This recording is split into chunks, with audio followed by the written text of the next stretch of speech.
Go ahead. Good afternoon and welcome to the ongoing series of International Media Association for Peace webinars. Our focus has been the peaceful reunification of the Korean Peninsula. Today we have three distinguished scholars who will be giving us some insightful and background understanding of the situation that surrounds this peninsula, and we hope you will enjoy the program. I'd like to introduce our moderator for the program today, Dr. Michael Jenkins. He's currently the president of the Universal Peace Federation International and the president of the Washington Times Foundation. Dr. Jenkins, welcome. Thank you, Hans, and welcome to our viewing audience in America and throughout the world. We're very honored to receive you today on our very special topic on North Korea, what has to change. We have a program every Tuesday of every week, and we've been going now for almost 40 weeks straight without missing, where we've had scholars, experts, diplomats, members of parliament, and even heads of state who have joined this program to share thoughts on the different aspects of how we might engage North Korea from America, from the point of view of the allies of America, and also including China and Russia. We believe that all of the 6 parties that have been engaged before on North Korea must be considered and must be respected and engaged. And there must be a way we can find through dialogue and understanding how to open the door. There's a lot of suffering going on in North Korea, and we would like to see the people liberated from that suffering. And we don't want to see that happen through war. We have 3 very special scholars with us today. We have Dr. Joseph H. Chung. We also have Dr. Andrew Wilson and Dr. Thomas Ward, and I'll be introducing them individually. At this time, we'd like to introduce Dr. Joseph Chung. After having studied at the Seoul National University, Professor Chung received a Bachelor of Arts in Social Science and an MA in Economics at Laval University, and obtained his PhD at the prestigious University of Toronto. He has taught in various universities, including Montreal University, and now he's a professor of economics at Quebec University in Montreal. He was a member of the National Unification Advisory Council, president of the Montreal Korean Community, vice president of Quebec Economics, and vice president of the Korean Regional Science Association, co-director of East Asia Observatory and the Study Center for Integration and Globalization, CEIM of Quebec University. He has contributed to various media in Canada and Korea, including Radio Canada, La Presse, Le Devoir, and also the Mail business newspaper, as well as several other papers, prestigious journals in Korea. I'd like to welcome at this time Professor Joseph H. Chung. Professor? Well, Dr. Jenkins, I thank you for your invitation, and so I'm honored to be here today. And can I have my PowerPoint?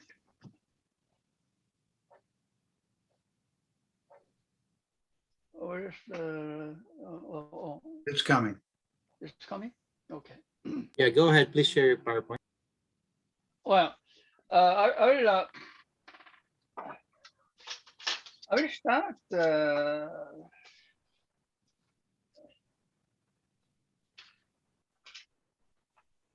I think before unification, North Korea has to go through many changes. I tried to group them into 4 categories. First, they have to go through ideological change. If you look at the evolution of ideology in North Korea, at first started with the Marxism.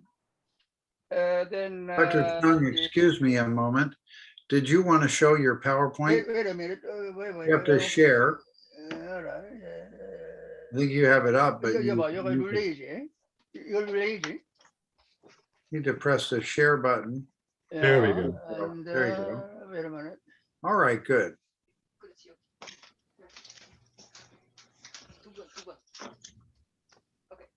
You see it?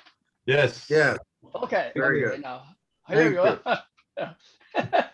Well, first, if you look at the evolution of North Korean ideology, it started with the Marxism, then they abandoned Marxism.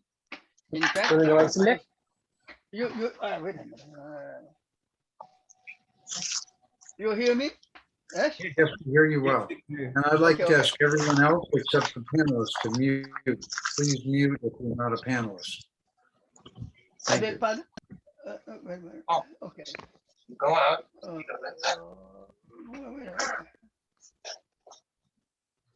Okay. So the Marxism, then the Kim Il-sung-ism, Kim Jong-ilism, that's a Korean brand of nationalism. I call this new ideology Confucian socialism. Then now they're getting into the hybrid, sort of a hybrid. But next step will be authoritarian regime, then eventually capitalism, eventually democracy. You ask me how long it will take? God knows, but it will take time. Number two, North Korea had to change the legal and physical environment. For the time being, the foreigners are having difficulty in transport, communication, and the laws will change. There's a laws for the economic zone for the foreigners, but once you get out of the economic zone, you are in trouble. You have to obey the North Korean law. These are the things.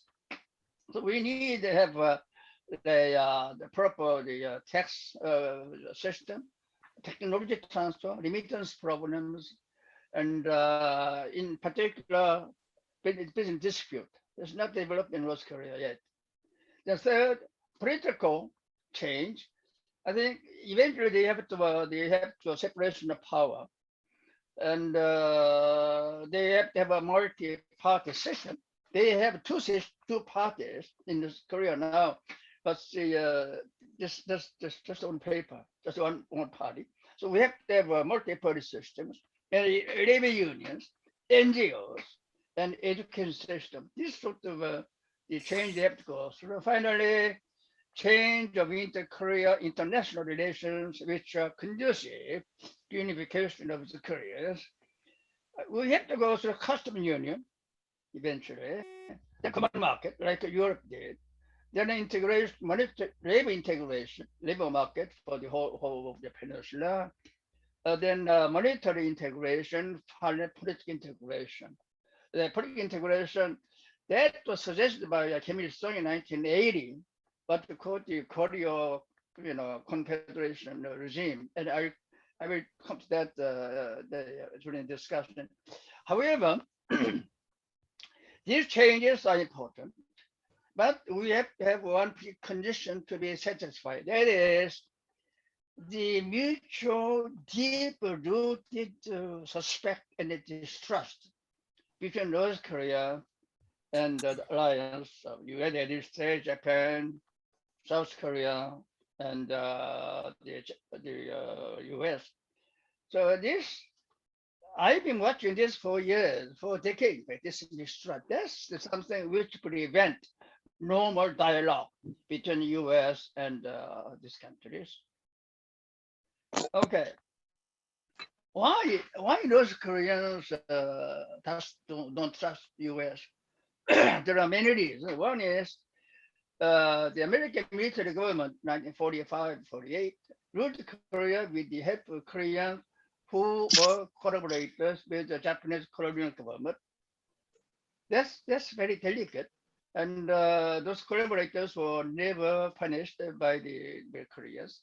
Number two, the US collaborated with Syngman Rhee for prevention, Pan-Korea General Election 1948. On the UN supervision, we could have a united Korea then, but we could not because the US intervention support to Syngman Rhee. During the Korean War, listen very carefully here. US force dropped 635,000 tons of bombs on North Korea, killing 20% of North Koreans. That means 44 million. we must remember that during the four Pacific War, 503,000 tons bomb were dropped on Japanese. Then General MacArthur said that I have never seen such a slaughterhouse in the history of mankind, unquote. Furthermore, the U.S. threatened North Korea with nuclear weapons ever since 1953. Armistice. U.S. deployed 150 nuclear warhead weapons in South Korea until 1990. The U.S. did sanctions with North Korea, make North Korean people stop. And the joint military exercise, North Korea had a panic. I had some horror story there. When the East Common joint exercise take place, big bomb, American bombs fly over around the Strait. They panic because the war is not finished yet. The armistice, we are not in peace yet. The Korean Peninsula is on the war. That's why they are so let's say sensitive to the joint military exercise. You remember, gentlemen, the 1944, we had a marvelous agreement. That's a framework agreement between North Korea and the U.S. UN never implemented. In fact, Clinton was going to attack militarily, and because he thought Korean regime, North Korean regime will collapse anyway. So that agreement did not take place. Number 7,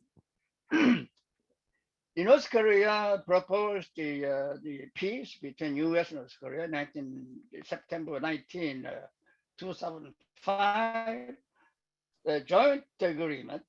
Then the initiative of China 6-party talks, and in 2007, owing to the efforts by China, finally we got the action plan 2007.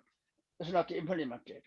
So these are some of the reasons why North Koreans do not trust U.S., not Americans, but U.S. government. Let me add. Now, the U.S. does not trust North Korea either. Number 1, during the Korean War, 33,652 Americans were killed in action. That's terrible, right? Number 2, North Korea is a communist country, which it is not really, but okay. But third is the important. North Korea does not respect the world order managed by Washington. That's it. And North Korea is a threat to the number of countries of the U.S. alliances.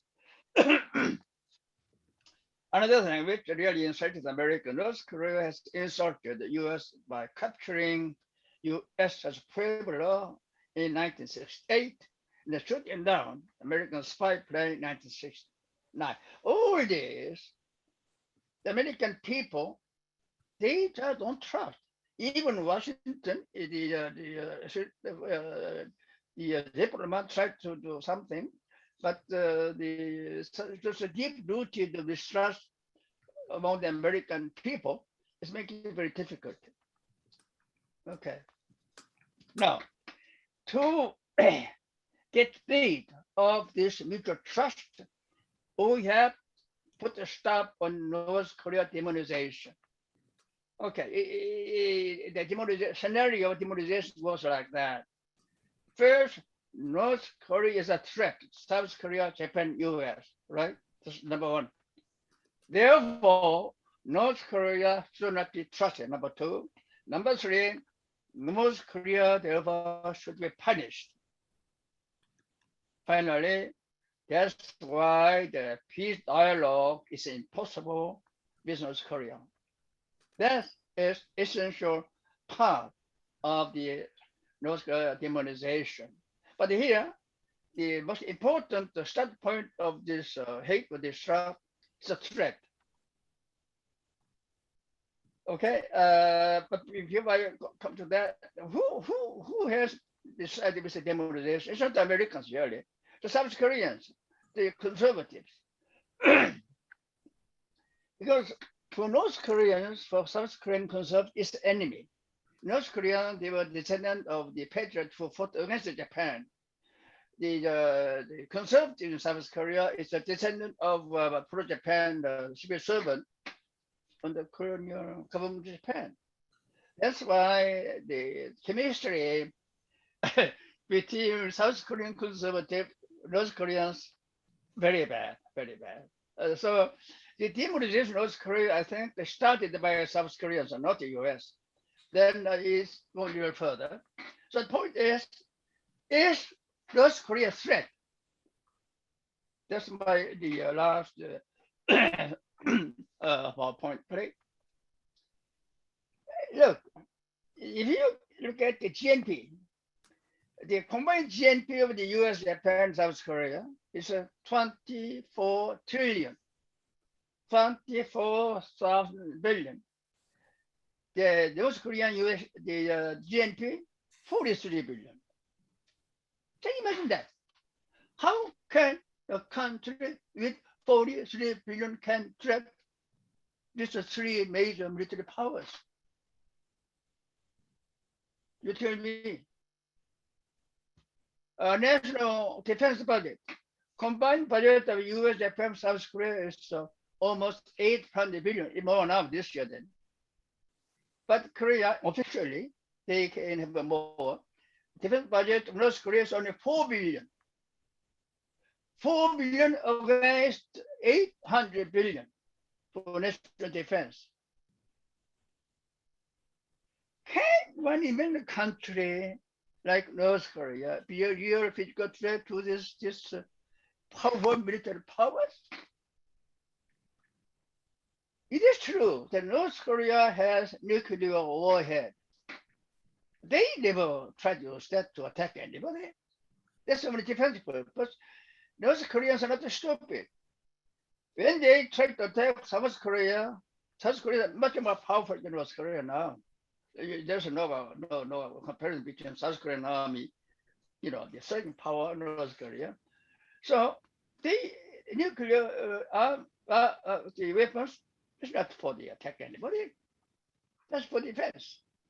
In conclusion, then, I have talked a lot. North Korea must go through changes to unification. Without these changes, unification is only a theory. But there must be mutual trust between North Korea and those countries and entities which are involved in the peace process. No, frankly, now I like to add one word by concluding. North Koreans are ready to open up. Even North Koreans would like to become pro-US. Some weeks ago, the commander of the US Army has said, maybe we make North Korea pro-US. Why not? In other words, North Korea can become a democratic country if we proceed a proper way. Gentlemen, I thank you. Thank you. Thank you, Professor Chung. Very insightful and also provocative, and we're very interested to see all sides. This time, I'd like to introduce Dr. Andrew Wisland, who will talk about interdependence, mutual prosperity, universal values, and universal values as they apply to Korean unification.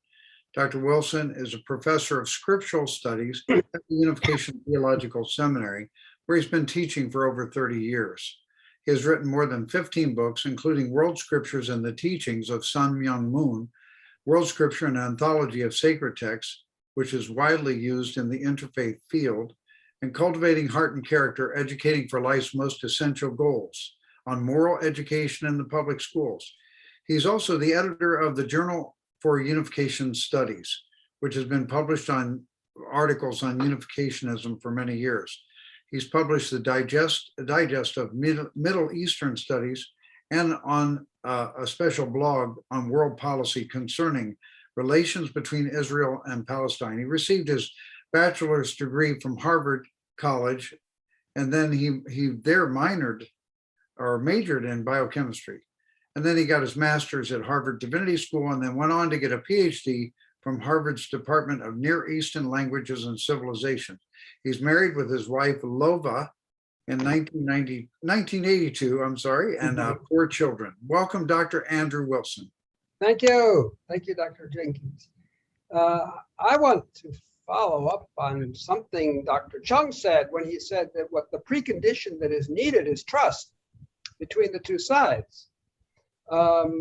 So I think that's where the work of UPF comes in, is to providing a platform for trust. And my view is that the platform for trust between North and South Korea cannot come from the South, because there's no trust there. It can't come from the United States. It can't come from China. It has to come from someone who was standing in a position higher than this conflict, and that is True Mother, Reverend Mrs. Sun Young, Dr. Sun Young Hakchahan Moon, and her principles, which are the principles also of Father Moon, and these are the principles of interdependence, mutual prosperity, and universally shared values. So I just want to briefly go over what these principles mean and how they can be applied to Korean unification. So the principles of interdependence, mutual prosperity, and universal values. Those of you who were in Korea in 2020 for the big conference there saw big banners with these words plastered all over the walls. In the Divine Principle, which is the textbook of the unification movement that was authored by Father Moon, these 3 principles are the principles of the Society of the Ideal World of Peace. So the ideal peaceful world will be a world based upon interdependence, mutual prosperity, and universal values. Interdependence refers to economy. Mutual prosperity refers to politics. And the universal values refers to religion and culture. I got this insight from the late Dr. Sang-Woon Lee, the professor who developed unification thought, when he gave his lectures on this topic. So, interdependence as a principle of economy. Every person, high or low, contributes to the welfare of the whole. So the whole should give adequate support to every person, and all workers at all levels, whether they be CEO or the garbage collector, should receive just compensation. And that way, economic prosperity can reach everyone. So how does that principle apply to Korean unification? Well, as Dr. Chung said, North Korea is quite poor, South Korea is quite rich. So South Korea should help the North Korean economy.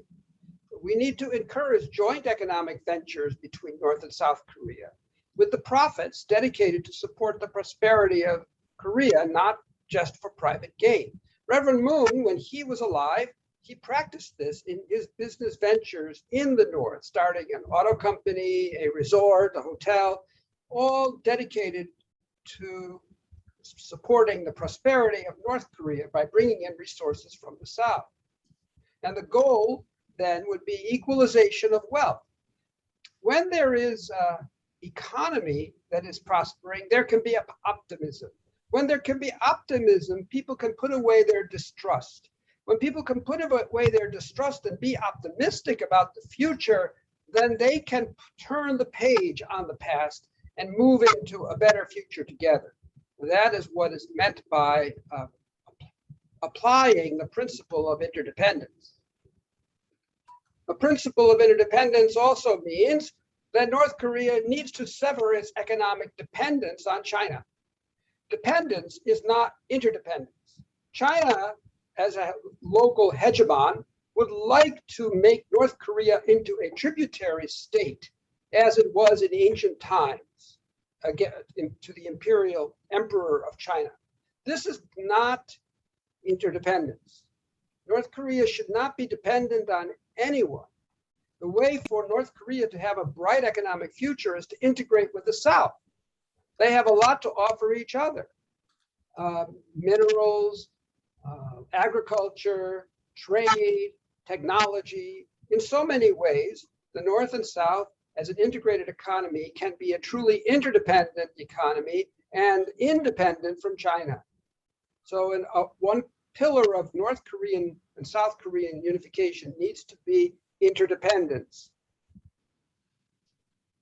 Let's turn to mutual prosperity and Korean unification. Mutual prosperity is the principle of politics, according to Mrs. Moon and Reverend Moon. So the whole is only as prosperous as its part. And you have in politics different representatives in parliament or in government representing the different parts. But each region of the country should want the other regions to be prosperous as they are. That's what the word mutual means. So the North should want the South to be prosperous. The South should want the North to be prosperous. The rich parts of South Korea around Seoul should want the poor regions in Cholla and those areas to be prosperous. There should be generosity and charity and programs to lift up the poorer regions, instead of politicians angling for the benefit of just their own region. So the political parties need to put the prosperity of the whole nation ahead of their own power. That's the principle of mutual prosperity.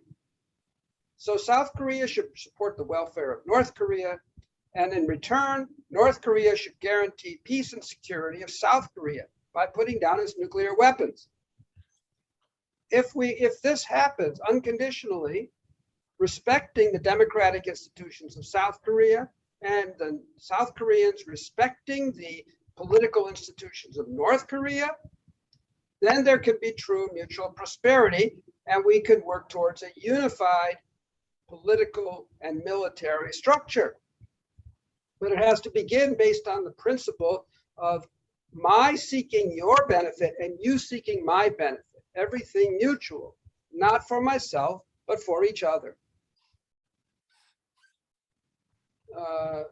We should look for a win-win outcome. This is not a politics is not a zero-sum game. Politics is a game in which both sides can be winners. So if there is any fear on the part of the North that if they give in to the power of the South, that they will be losers, the South needs to take measures and steps to ensure that the North Koreans are winners too, which means, in particular, the South Korea should guarantee the welfare of the Kim family should they get out of power. This was something that has to be different from the way the South Koreans have treated their previous presidents, throwing them in prison. Instead, the President Kim Jong-un of North Korea, if he loses power, should be guaranteed a place of peace and prosperity to live out his life. That's called a win-win.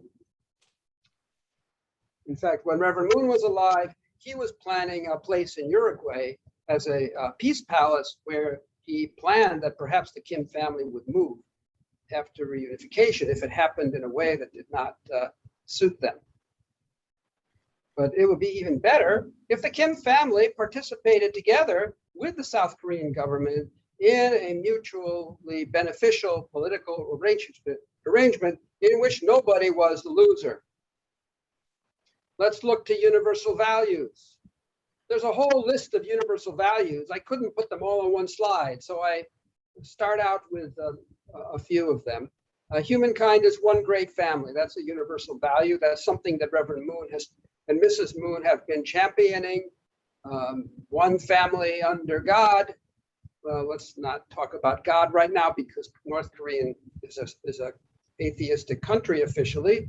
But as far as being one great family, the Korean people are one blood. They should recognize those blood ties that all Korean people have with each other, Northerners and Southerners, that bind them together as one family. They share a 4,300-year history, which makes the recent 70-year history of division seem like a drop in the bucket compared to the long history of Korean civilization in which they were one people. So Koreans need to be proud of their culture and their heritage together as one unified people. Another universal value has to do with the fact that every individual has a conscience and seeks for goodness. So as Dr. Chung put it, everybody lives and dies and wants the best life for themselves and their families. Because we have a conscience, we are not just self-centered beings. We seek to go beyond ourselves, and we find meaning and value in helping others. For religious people, God is the source of goodness, but whether we believe in God or not, God resides in the conscience. So that's why everybody has the nature to seek goodness. So there is an innate goodness in our enemy. If we're a South Korean, that means there's an innate goodness in the North Korean people. And if we're a North Korean, it means we should trust or recognize that there is an innate goodness in the South Korean people and their leaders. We need righteous leadership that will live and act by a conscience. We need righteous people who are willing to live by their conscience and stand up to work for unification, even if it seems difficult and even if it seems politically challenging.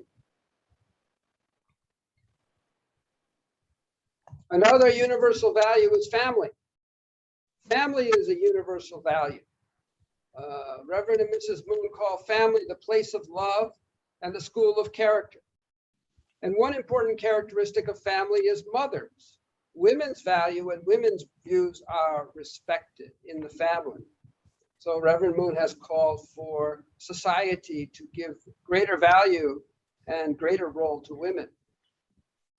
And secondly, that this family is based on relationships.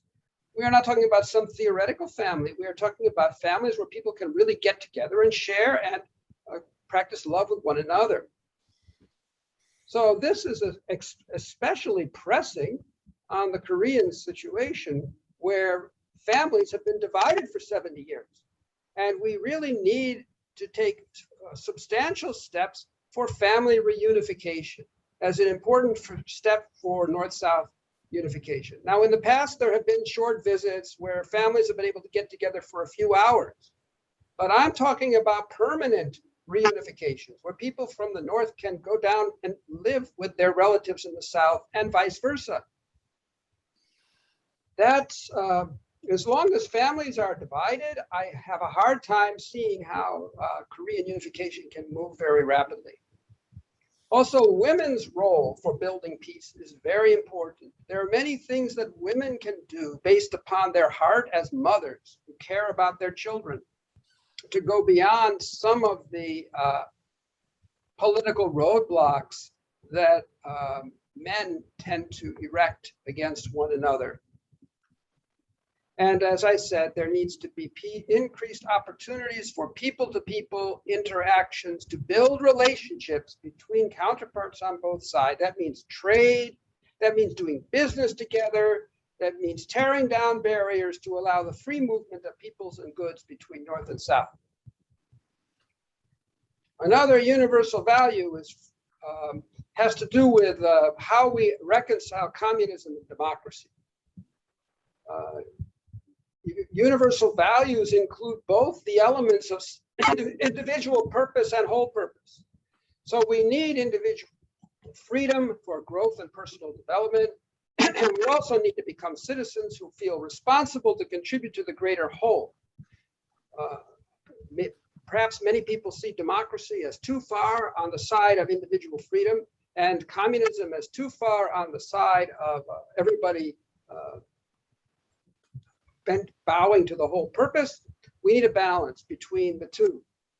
So the future unified Korea can become, as Reverend Moon once envisioned it, the common destination of democracy and communism, where society values living for the whole and reduces self-centeredness, which is what socialism teaches, and society needs to value individual freedom for personal development, which is what democracy teaches.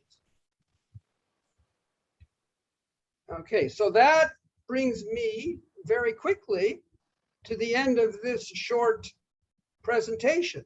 I believe that in addition to talking about the reality of the existing regimes and the politics and military and economic issues, we have to have a vision.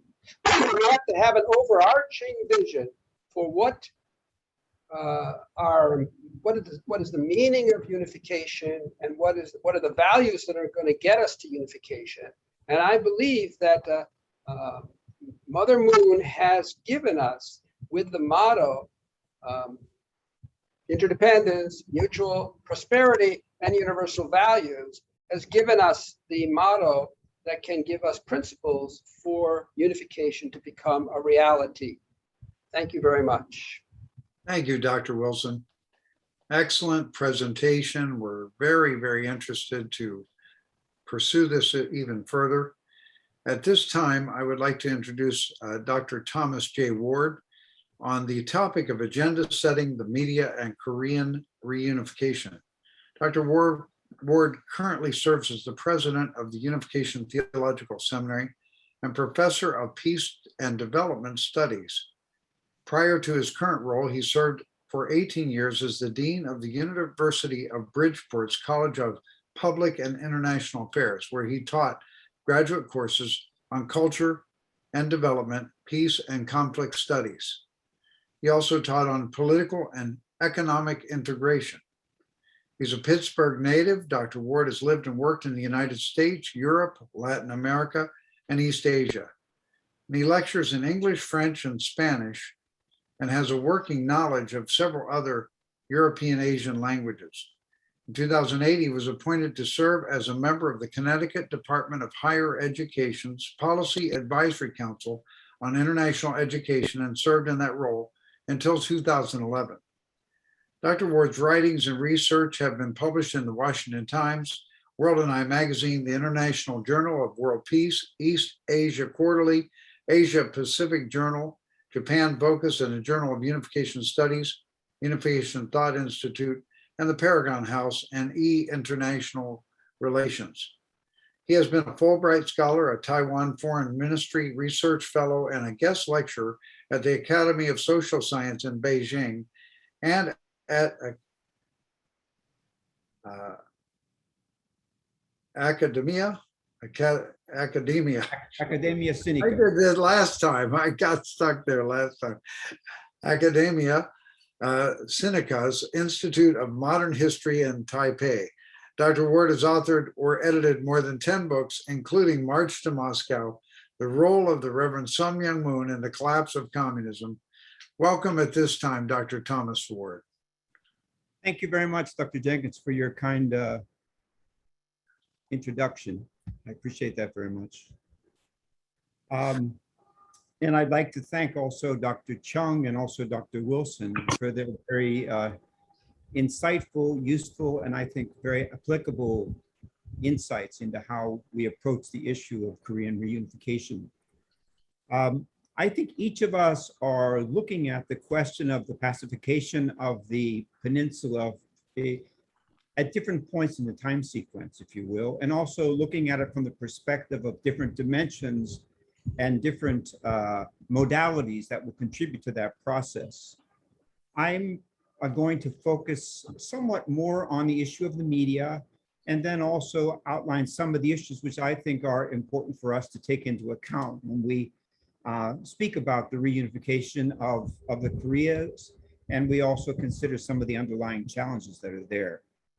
So first of all, just very quickly, I'd like to define the term agenda setting theory. This is a term which is used in communication theory, and rather than defining, I'd like to talk about what the consequence of it is. By seeing an issue covered in the news media and seeing it covered repeatedly and with great emphasis, we come to share with the media the view that the issue has legitimacy, and thus we place it on our own agendas as a priority.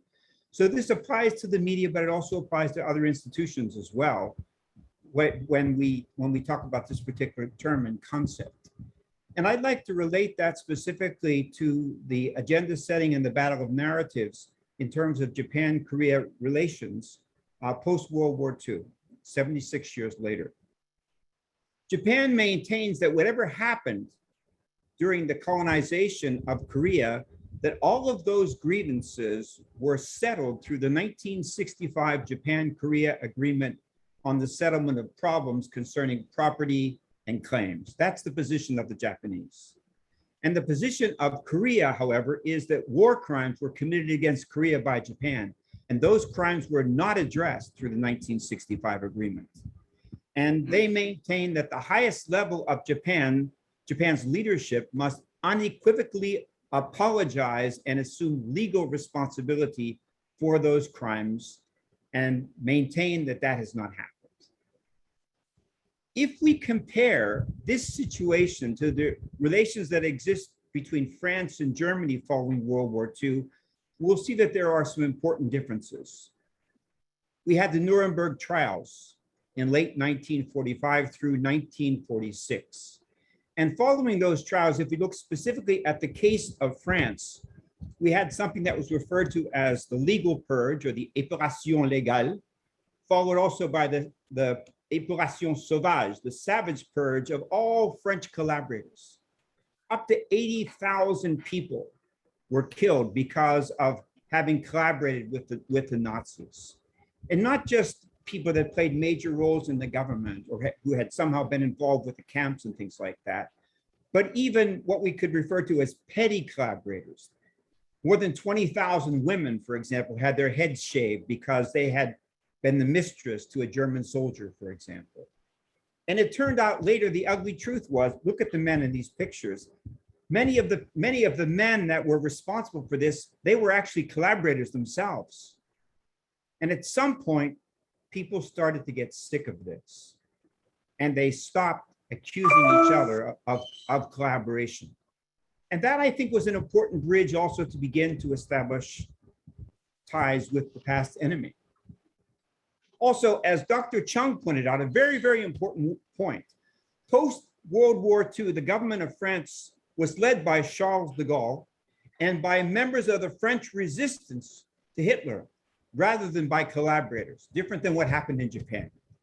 And also there was a process beginning with the European coal and steel community, which eventually led to the common market and the European Union. People began to talk to each other, began to see each other as human beings, as Dr. Chung talked about. They began to evaluate and appreciate each other and recognize and see beyond the ugliness of the war and the terrible things that transpired during the war. I don't have time to go through this whole chart here, but my point is this: you'll see there's a green arrow at the bottom. I believe that between the United States and Canada, there exists what's referred to as a durable peace.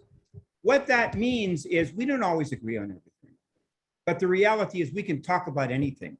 We can disagree, but our bonds, our ties are strong enough that that durable peace stays there. That friendship is still there, even though we don't necessarily agree on everything.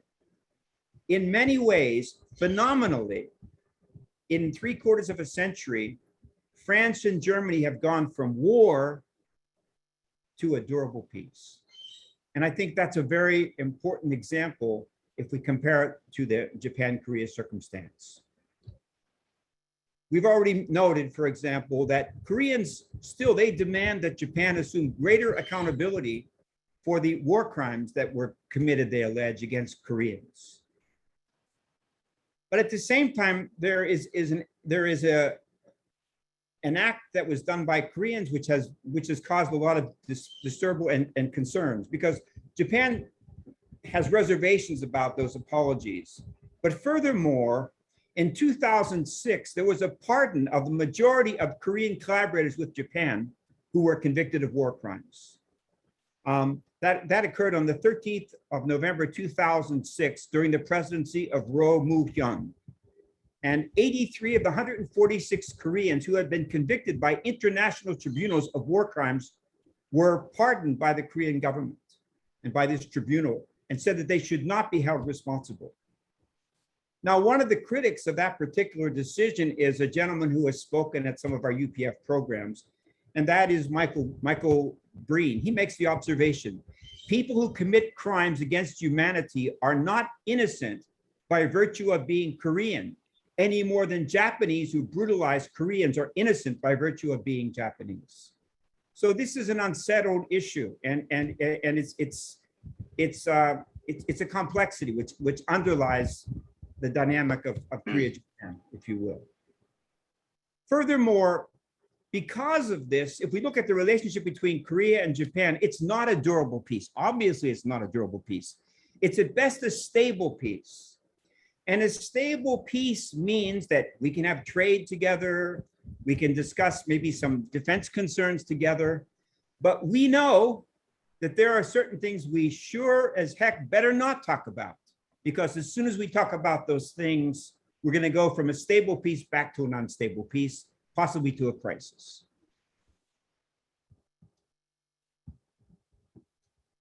As I already mentioned, in the case of France, the collaborators were tried. Many of them were killed. Maybe some people, many people, I think probably were even unjustly or overly punished for their collaboration. But Japanese collaborators, as we heard from Dr. Chung, they assumed the reins in many posts in post-World War II Korea and post-Korean War. As a matter of fact, if you study that time, you'll find that there were many of the Americans who were on site after World War II who actually didn't understand the difference between the Koreans and the Japanese. They thought still that it was one country. So from the very beginning, there was an awful lot of confusion. So I want to talk about setting the agenda. I'm talking about setting the real agenda. What types of things does the media have to think about today? First of all, there has been some concern expressed about China. But it's important to note that China is surrounded by 4 major powers who have democracy and rule of law. I'm talking about India, I'm talking about the Philippines, I'm talking about Japan, I'm talking about Korea. And if we look a little west to the Mariana Islands and to Guam, I'm talking about the United States. China is, as Dr. Wilson already noted, it's a key piece. It's a key piece in terms of the reunification of Korea. I don't think anyone is interested in a Finlandized Korea that would basically just be an ancillary of China. We see inside of China 2 different lines. There's a hardline approach. Many times Xi Jinping seems to take that line, even though his own family were victims of the Cultural Revolution. And there are reformers. There's the so-called 709 movement that some of you might have heard about. July 9th, 2015, went out of nowhere, not human rights activists in China, but human rights attorneys, more than 300 of them, beginning on July 9th, 2015, were arrested for defending the human rights of activists. So these countries with democracy and rule of law, Japan, the Republic of Korea, India, the Philippines, the United States, there are these 2 struggling positions within China, and these countries, if they're conscious of the fact that somehow it's possible to tip the scales, they can handle things differently, and particularly the media in these countries, they have to be aware of these matters. We have to learn the lessons from history. In February of 2017, there was a revolution which overthrew the Tsar of Russia. And the so-called Russian Duma, or parliament, was formed. And they were bickering about all kinds of things. They were bickering because Russian young men were dying in a war that nobody wanted and that made no sense and basically had been brokered by the Tsar. People were hungry. There was political fighting within the inner circle of the Russian Duma. In the back, second to the right, you have Alexander Kerensky, who eventually emerged as the leader of the socialist republics, if you will, social republicans, if you will. And in the midst of all of this struggle, also, discontent with the war, hunger, questions about distribution of land, who was going to have power, they became so focused on those things. That became the agenda, and they forgot about this. They forgot about Vladimir Lenin. They forgot about what he had blatantly written about all the way back from 1901, what is to be done. his plan, his project, what he wanted to do. It was all there. But they were so focused upon their own agendas that they didn't pay enough attention to this agenda. And we know what began in November of 1917 and what continued for 73 years. What about the future of East Asian democracy and rule of law? It resides in the hands of these key countries. And keep in mind that somewhere in the middle of the next decade,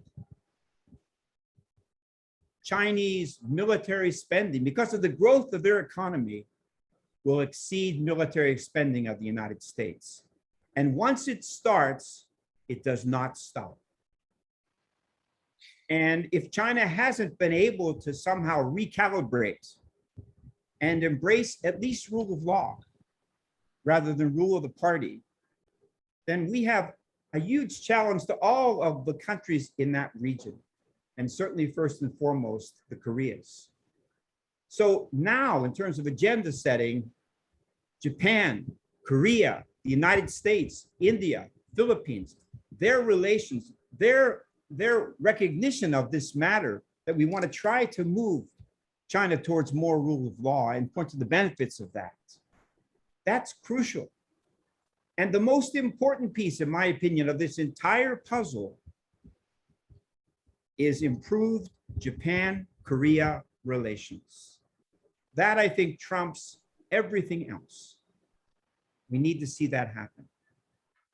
So track 2 and track 3 initiatives, which Dr. Wilson alluded to a little bit, are crucial to this. And the work of UPF is so important in this respect. And these conferences that we're doing are very important in that respect. But there are a number of important things that have begun since the early 1990s, when suddenly all of these World War II issues emerged again between Korea and Japan. At that time, Father Moon and Mother Moon began to initiate the Bridge of Peace ceremonies, bringing together Japanese and Korean women. They crossed the bridge, they embraced each other, symbolically forgiving each other and holding up their hands and declaring themselves to be sisters. Thousands and thousands, tens of thousands of women became involved in these efforts. Also, the effort to build a tunnel between Japan and Korea. Certainly, UPF cannot do it by itself, but the steps that they've taken, the exploratory steps, are a very important step.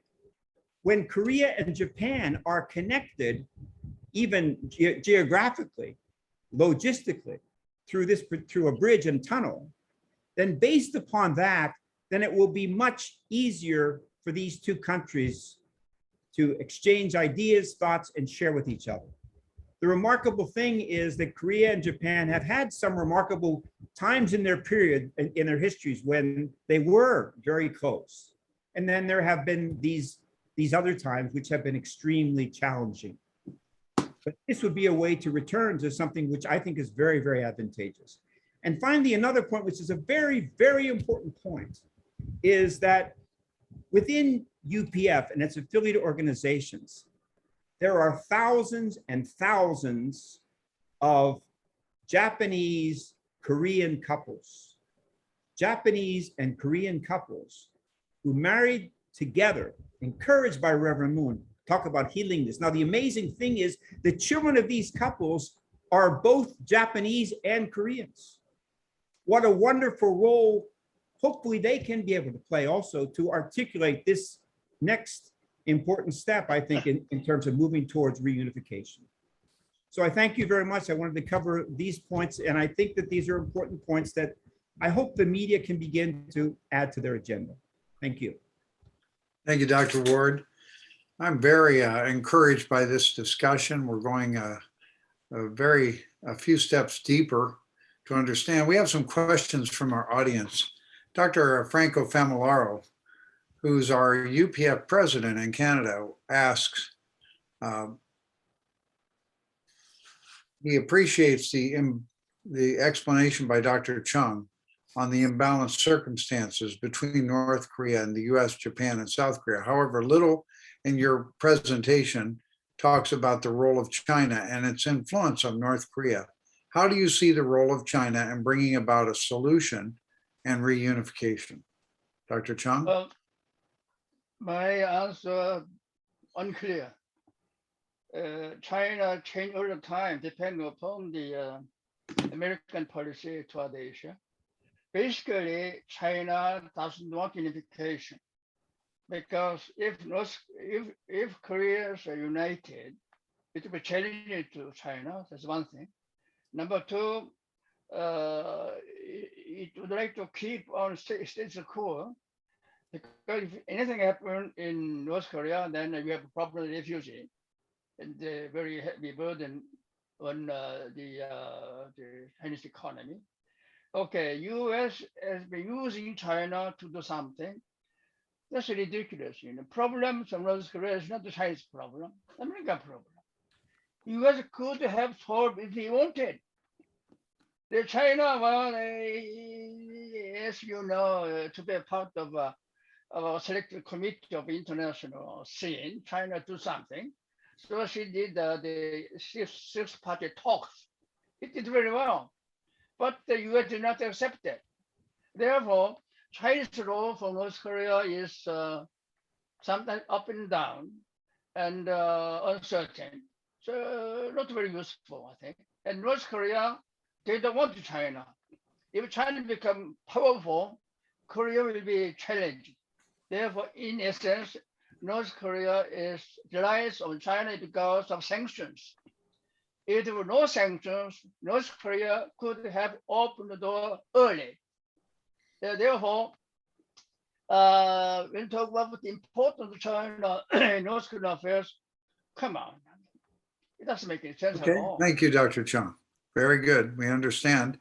Dr. Wilson, North Korea's official newspaper, Rodong Shinmun, on August 23rd, stated that there should be a ideological focus and that they should really return to the study of the fundamental socialist ideology ahead of anything else, and that there can be no economic breakthrough without the strengthening of the people centering on the ideology.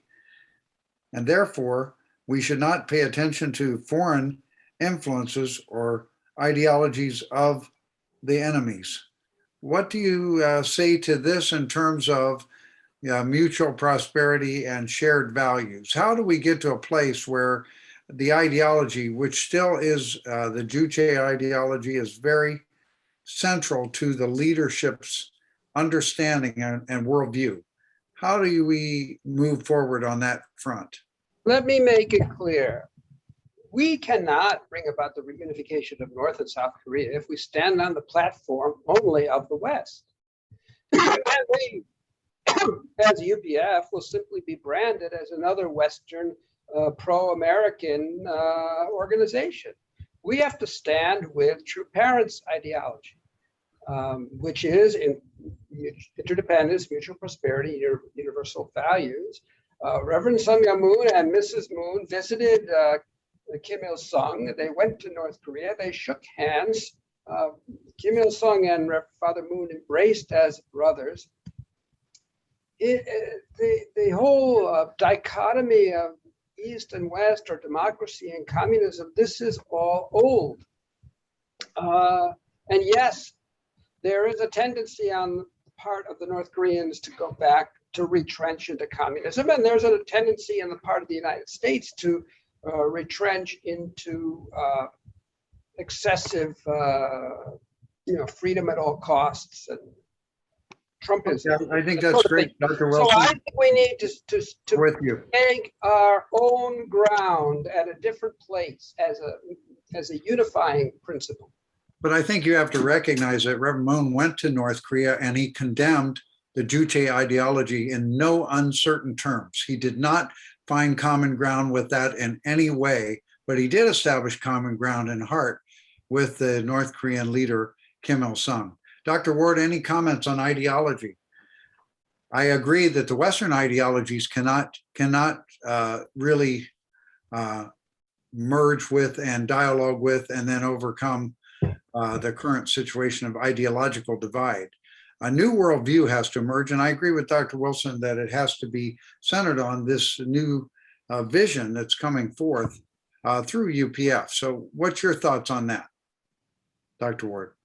Well, as you know, one of the key dimensions of Juche ideology, different than traditional Marxism-Leninism, is the role of the great leader.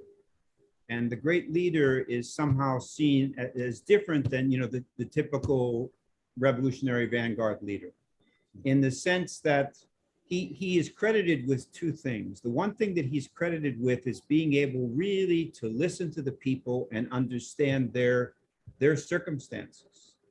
And secondly, he's also viewed as a person who can be able to likewise provide them guidance and direction in terms of where things have to go in the future. So in a unique way, and going back to Dr. Wilson's study, at the center of Juche ideology is somehow this idea of empathy. There is a notion of an empathetic leader who's at the center. And I'm not going to pass judgment on that, but that's what it's portrayed as. And I think that when Reverend Moon went to Pyongyang, what he displayed was empathy. He told the truth, as you said, Dr. Jenkins. By the way, I think it'd be great if we could, at one of these, to actually show that video when Reverend Moon speaks very strongly to the North Korean leaders. That is amazing, But the point is, at the same time, he could display great empathy, and I think that they felt that, basically, Korean people are people of hearts.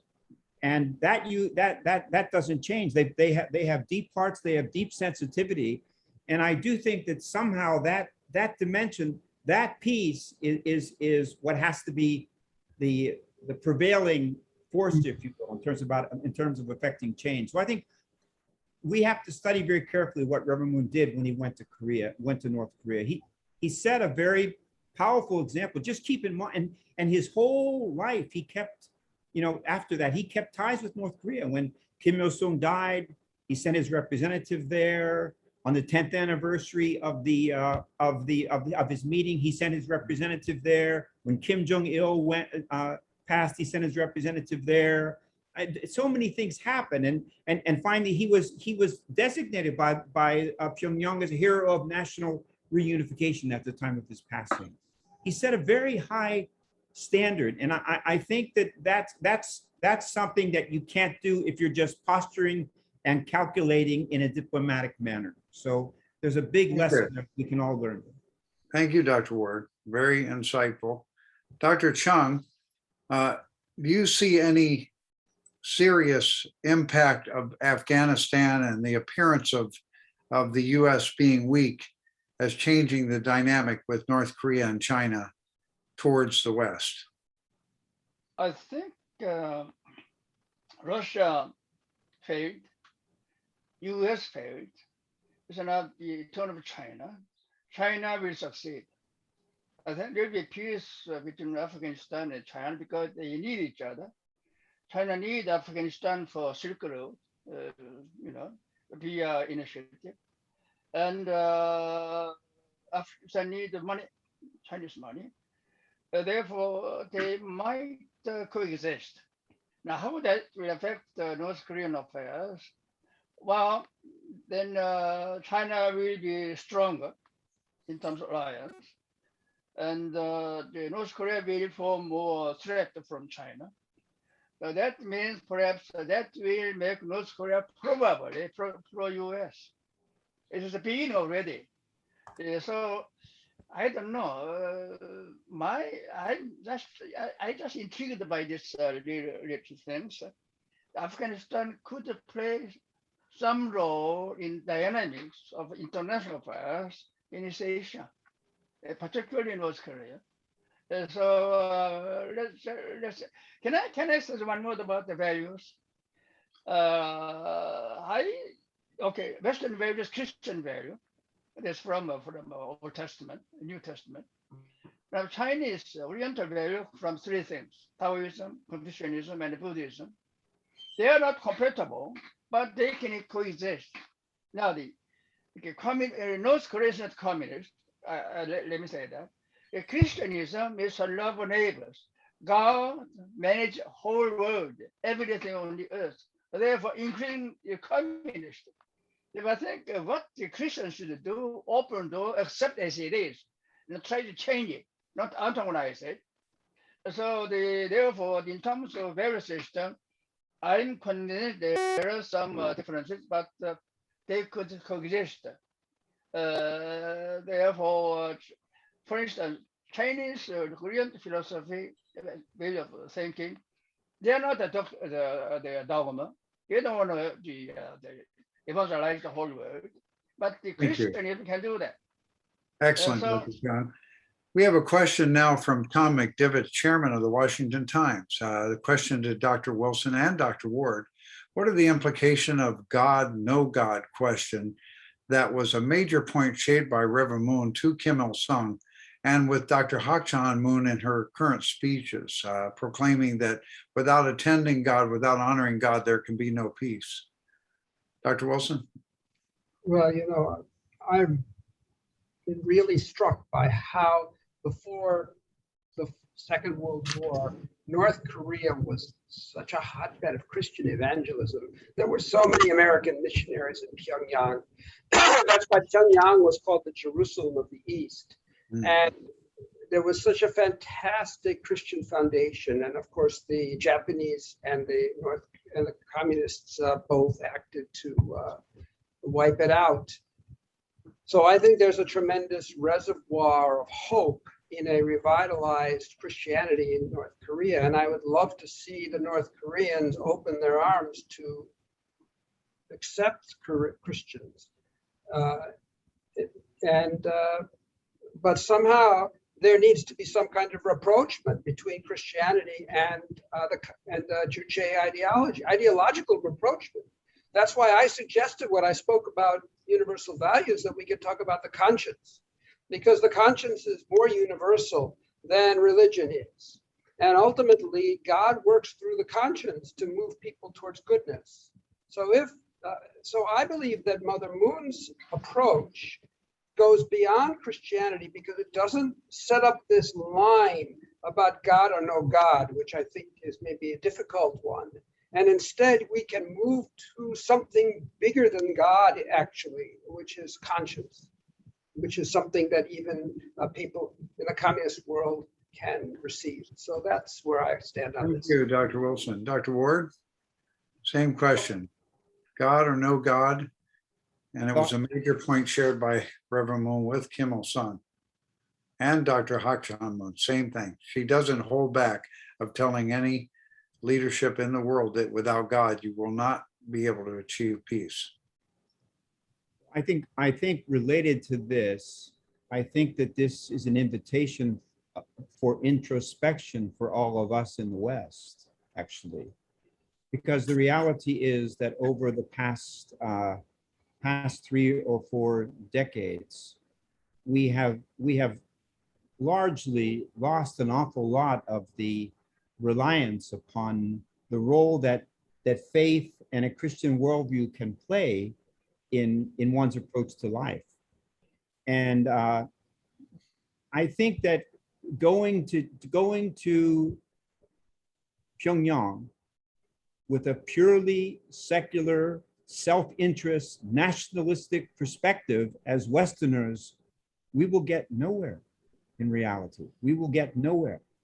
And so I don't think this is just an issue in terms of saying that to North Korea. I think the point is that, honestly speaking, Reverend Moon and also Dr. Hak-Chan Moon, they live their lives a certain way. They live their lives, you know, working to always be temples of God. And they bring that with them. People that are sensitive, they feel that. Even when Reverend Moon went to North Korea and spoke so strongly, somehow Kim Il-sung saw that and he said, I want to meet that man. I want to meet him, you know, because he could feel something that was genuine and something that was good there. So God or no God, I think, yes, that is the bottom line issue. We have to make that clear, but we have to start with ourselves, I think. Very Because good. I think that Very we've good. separated from that. And I think we need actually to go back to that inside of ourselves as well. Well, we're going to have to invite everyone here back for another panel discussion. We've run our course in time. Melissa Brosseau wrote, Jacob to Esau, when I see you, I see the face of God. And I like that. We need to have empathy. We need to see the brothers in the North and the sisters in the North as part of our family. I would like to also ask Dr. Ward, Piper Drew wrote a question in French. I'd like to ask you to copy that question and answer it later. We don't have time right now, but we do respect Piper Drew for that question. And Dr. Famularo, would unilateral removal of sanctions by the USA push the peace process forward? Would it help, or is it naive? And I'd like to end on that question. Should we drop the sanctions? And just a 1 minute response from each of our panelists. Dr. Chung, what about the sanctions? Would it help to drop them? I was very happy. I was inspired by Dr. Wilson's presentation, and I was so impressed by the presentation of Dr. Ward. You are more than Korean than I am. I mean, I never see. He knew what Japan was. That's fantastic. You know, you got that. You got the finger on the dynamics of relation between Japan and Korea. We'll come to that later. And I'm so pleased to have met you both scholars. Thank you, Dr. Jenkins. Thank you, Dr. Chung. Okay, Dr. Wilson. Well, I've always believed in diplomacy rather than unilateral action by one side. So I think that dropping the sanctions should be on the table, and denuclearization of the North should be on the table. And there should be some genuine negotiations to achieve both of those goals. Excellent. Thank you. Very, very important. Dr. Ward, final remarks? I don't have an easy answer to that question, because I feel basically, I want to go back to what Dr. Chung said, that North Korea is a tiny power. It's a very small country with a few nuclear weapons. Should that be the first and foremost priority that we emphasize? You know, I can tell you one thing 100% for sure, and that is that Kim Jong-un can never forget what happened to Muammar Gaddafi. He can never forget that, you know? He talks about it. He talks about it. He talks about it. And I'll just share one thing. When I was in North Korea, I received a videotape of our visit. This was back in 1992, okay? When I took that video home, it was a beautiful video of the whole thing, but I watched the video, and at the end of the video, it had been, our tape had been recorded over something else. You know what it was? It was recording over the first Iraq War. The North Koreans had taped CNN reports of the first Iraq War. And so my feeling is they can't forget those things. Kim Jong-un knows the day that he gives up his weapons, he will either face the judgment of Korea, or he will be on a plane on his way to The Hague, one way or the other.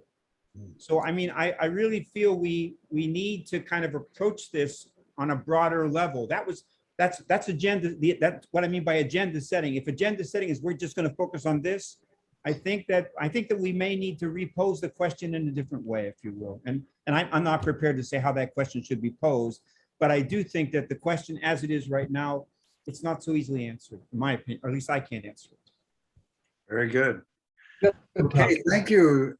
Thank you all. I'm very sorry we have to go forward now, but we will have you back. And I think we should show that video, Dr. Ward. I think we should go a little deeper on that, because the fascinating thing that occurred there, and this is one of our closest allies who's really is strong in the diplomatic field with the United States and China and North Korea currently. And one of the things he's been guiding us to understand is that when you speak the truth and very honestly with the Chinese and with the North Koreans about what you like and what you don't like, but you do it with respect, they end up wanting to talk more with you. And that's quite an insight. That's what you brought forward. I want to thank everybody for this wonderful panel. Larry Moffat's going to come on now and tell us about the Washington Brief, which is coming up next Tuesday. Once a month, we have a Washington Brief hosted by Ambassador Christopher Hill, who's the U.S. ambassador to Korea for 2 years and the head of the U.S. delegation for six-party talks. Let's welcome Larry. Thank you. Thank you, Dr. Jenkins. Thank you, all panelists. This was an excellent presentation. Next week, September 7th, Tuesday, is going to be a very exciting session.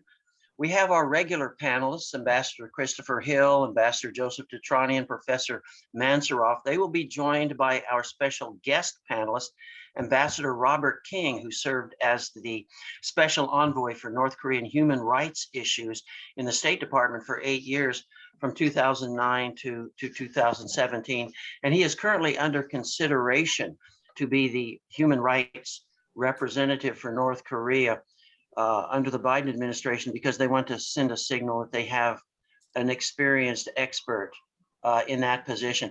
And so he's well suited in this panel for discussing a whole raft of issues, including the current situation with the DPRK after our recent joint exercises with the ROK, after Afghanistan, after the North appears to have resumed operation of their nuclear enrichment facility at Yongbyon, after North Korea's reluctance to accept vaccine assistance amidst the worsening wave of Delta COVID hitting the peninsula, all of this taking place on the doorstep of South Korea's presidential elections.